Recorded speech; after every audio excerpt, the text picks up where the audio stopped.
Hi guys, welcome in this new video.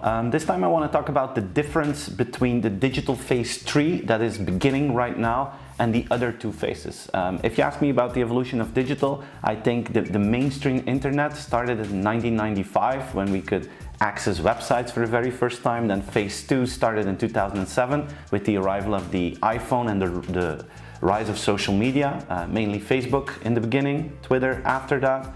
And phase 3 is starting now since 2016 when Google DeepMind won from the world champion in Go. That was clear that that was the beginning of the artificial intelligence phase. So the first phase was about information that was released to all of us through internet, and the clear winner of that phase was Google. That was our interface to that information. Phase 2 was about mobile and social, and the winners in the Western world were Apple and Facebook. Now it's unclear who the winners in phase 3 will be, but I'm sure that this phase will be totally different for consumers and for companies. If you look at this new phase of artificial intelligence first, this will mainly be about invisible technologies for us users, behind the scenes technologies that create magical experiences. Like what I believe is that, like in customer service, the first thing where we will see AI is where humans get support in the back office and where the service levels of humans get higher thanks to artificial intelligence technologies behind the scenes. So we as consumers, we won't see that, but we will feel the difference. But that also means that it will go to the core of service and to the core of product. So if you compare that with phase 1, companies were in doubt, hey, do we need a website or not? And if you didn't have a website, that was really sad, but it didn't make you go out of business, right? If you look at phase 2, companies were really worried about, hey, do we need to do the Facebook thing, and do we need apps and everything, and will people use smartphones, and so on and so on. If you didn't participate, that was really sad and a little bit stupid, but it didn't make you go out of business. I think in this new phase of artificial intelligence, it will go faster and the impact will be higher. Some people say, hey, but it will take time before consumers pick up on these new trends, and that's a fundamental difference. In phase 1, we needed to pay to our telco provider to get an internet subscription, to get a broadband subscription, and that took time. That was the traditional adoption curve. That took time before people actually got into it.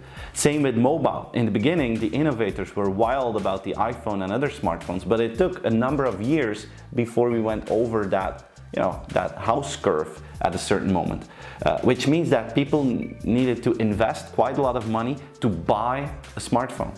If you look to this phase of artificial intelligence, and if you look especially to those back-end services to boost the front end towards customers, in this phase, customers don't need to buy anything. They just have everything on their phone and on their computers.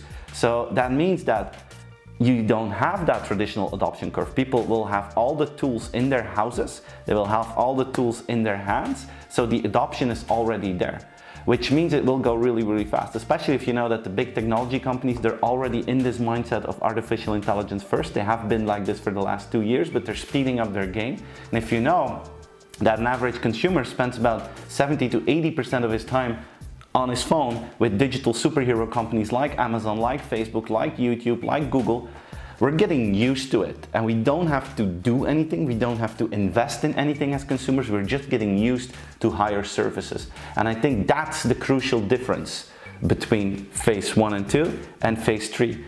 Adoption is not necessary because consumers already have the tools. Consumers get spoiled with better services, and because of that, it will be crucial for non-technological superhero companies to move faster in this domain, because the difference in service levels will be extremely high. This is the first time in this digital phase that the new technology will go to the core of the service and the product, and because of that, I think it's crucial to really think about your AI strategy, both in the back office and in the front office. I hope that gave you a little bit more explanation about what's happening in the world right now. I hope you will enjoy this video. I hope you will share this video. I hope you will subscribe to my channel, and I hope to see you again in one of my next episodes. See you. Bye-bye.